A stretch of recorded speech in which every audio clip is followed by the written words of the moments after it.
নমস্কার, আমি অ্যাস্ট্রোলজি শুভ্রা বিশ্বাস। আমার চ্যানেলে আপনাদের প্রত্যেকে স্বাগত। আজকে কর্কট রাশি 2024 এপ্রিল মাস নিয়ে চলে এলাম। কেমন যাবে কর্কট রাশিদের এই এপ্রিল মাস, কেমন যাবে তাদের কর্ম, ব্যবসা, শিক্ষা, স্বাস্থ্য, অর্থ, পরিবার, এক এক করে আমি বলবো। ভিডিওটা স্কিপ করবেন না। অবশ্যই ভিডিও শেষে আপনাদের এই মাসে লাকি কালার, লাকি নাম্বার অবশ্যই বলে দেবো। প্রথমে আসছি ফ্যামিলি লাইফ, অতএব পারিবারিক জীবন নিয়ে। দেখুন, পারিবারিক জীবনের কথা বলতে গেলে কিন্তু আপনাদের পারিবারিক জীবন বিশেষ করে এপ্রিল মাসে খুব ভালো যাবে। আপনাদের রিলেটিভ যারা আত্মীয় স্বজন তারা কিন্তু এই মাসে আসা যাওয়া করবে। তো আপনাদের কিন্তু ওভারঅল খুব আনন্দের একটা টাইম, খুব সুখের একটা টাইম।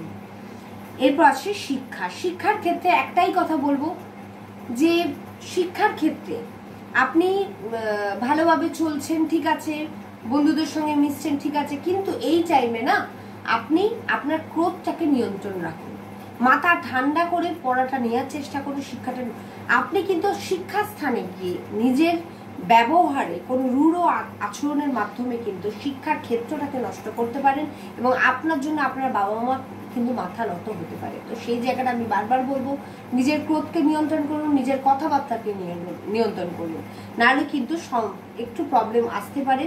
তো সেই জায়গাটা আমি বলতে পারি। এছাড়া শিক্ষার ক্ষেত্রে ঠিক আছে, আপনি সাফল্য লাভই করবেন। সামনে পরীক্ষা হলে তার পারফরমেন্স ভালো হবে।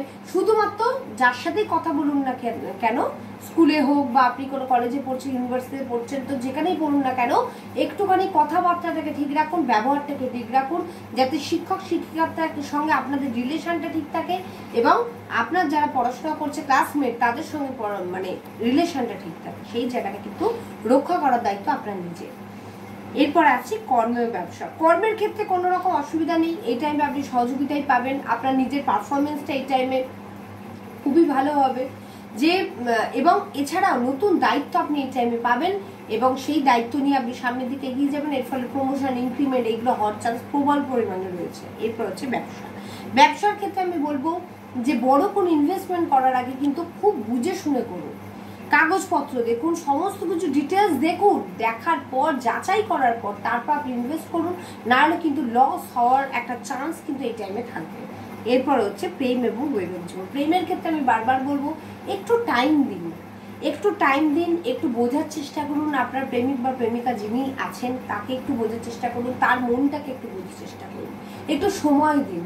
নাহলে কিন্তু কোনো তৃতীয় ব্যক্তির মাধ্যমে আপনাদের মধ্যে এমন একটা প্রবলেম তৈরি হবে যে প্রেমে বিচ্ছেদ পর্যন্ত কিন্তু আপনাদের এই টাইমে হতে পারে। তো এই টাইমে কিন্তু ব্রেকআপ যাতে না হয় সেই জায়গাটাকে নিজেকেই তৈরি করতে হবে, নিজেদের মধ্যে আন্ডারস্ট্যান্ডিংটাকে ঠিক রাখতে হবে, তাহলে দেখবেন সব সমস্যার সমাধান হয়ে যাচ্ছে। এরপর হচ্ছে বৈবাহিক জীবন। বৈবাহিক জীবনের ক্ষেত্রে আমি বলবো নিজের কথাটাকে ঠিক রাখুন, ব্যবহারটাকে ঠিক রাখুন, নিজের ক্রোধকে নিয়ন্ত্রণ করুন। নিজের ক্রোধের মাধ্যমে আপনি এমন কোনো কথা বলে ফেলবেন না যে আপনার মনের মানুষ খুব পরিমাণে আঘাত পেল। এর ফলে আপনাদের বৈবাহিক জীবনটা একটা মানে খারাপভাবে মানে জিনিসটা যাবে। এই জিনিসটা আমি চাইছি না। আমি একটা কথাই বলবো, আপনারা খুব বুদ্ধি করে চলুন যাতে বৈবাহিক জীবনে কোনো রকম সমস্যা না হয়। বিবাদ হলেও সেই বিবাদটা কেটে যায় বা বিবাদ হওয়ার কোনো চান্সই আপনি দেবেন না যদি একটু বুদ্ধি করে আপনি এই মাসটাকে অতিবাহিত করে দিতে পারেন। এরপর হচ্ছে স্বাস্থ্য। স্বাস্থ্যের ক্ষেত্রে একটাই কথা বলবো যে পেটের সমস্যা আপনার কিন্তু এই টাইমে হতে পারে। তো আপনাকে একটু রিচ খাবার থেকে নিজেকে দূরে রাখতে হবে। পেট জনিত সমস্যা হতে পারে, লিভার জনিত সমস্যা হতে পারে, কিডনি জনিত সমস্যা এই টাইমে হতে পারে। তো সেই জায়গাটা মেন্টাল হেলথও আপনার এই টাইমে ঠিক থাকবে না। তো ওভারঅল কিন্তু এই জায়গাটা আপনাকে দেখতে হবে। ঠিক পরিমাণে জল খেতে হবে, মর্নিং ওয়াক করতে হবে, ইভিনিং ওয়াক করতে হবে, শাকসবজি ঠিক মতো খেতে হবে। এছাড়াও মনের ওপর বেশি প্রেশার দেবেন না, মনের ওপর বেশি জোর করবেন না, তাহলে কিন্তু আপনার মেন্টাল হেলথও কিন্তু খারাপ হয়ে যেতে পারে।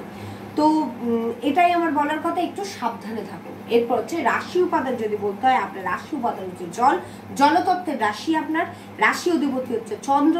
লাকি কালার হচ্ছে আপনার এই মাসের জন্য ব্ল্যাক এবং রেড।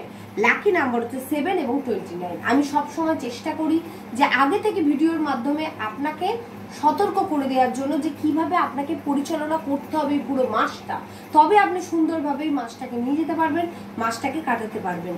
যে যে দিকগুলো আমি বলে দিলাম সেই দিকগুলো যদি আপনি ঠিকভাবে বা সুন্দরভাবে পরিচালনা করতে চান, আমি যেভাবে বললাম একটু চলার চেষ্টা করুন, দেখবেন কোনো প্রবলেম আর আসছে না। আর যেটা পজিটিভ সেটা তো পজিটিভ হবে, নেগেটিভই আর হবে না। তো ভগবানের কাছে আমি একটাই কথা বলি যে আপনারা সবাই খুব ভালো থাকুন, তিনি যেন আপনাদের সৎ বুদ্ধি দেন, সৎ পরিচালনা করার ক্ষমতা দেন, জীবনে লড়াই করার ক্ষমতা দেন, অবশ্যই আপনি দেখবেন এই টাইমটা আপনি বেরিয়ে যাচ্ছেন, কোনো রকম সমস্যা থাকছে না। এছাড়া আপনাদের পার্সোনাল ছকটা একটু কাউকে দেখিয়ে দেবেন, এছাড়া আর কোনো সমস্যা রইল না। আমি সবসময় চাই আমার ভিডিওর মাধ্যমে আপনাদের যদি একটু উপকার হয়, অবশ্যই লাইক শেয়ার কমেন্ট করতে ভুলবেন না, সাবস্ক্রাইব করে দেবেন যাতে প্রত্যেকটা ভিডিও নোটিফিকেশন প্রথমে আপনাদের কাছে গিয়ে পৌঁছে। এই বলে আমার ভিডিও এখানে শেষ করলাম। নমস্কার।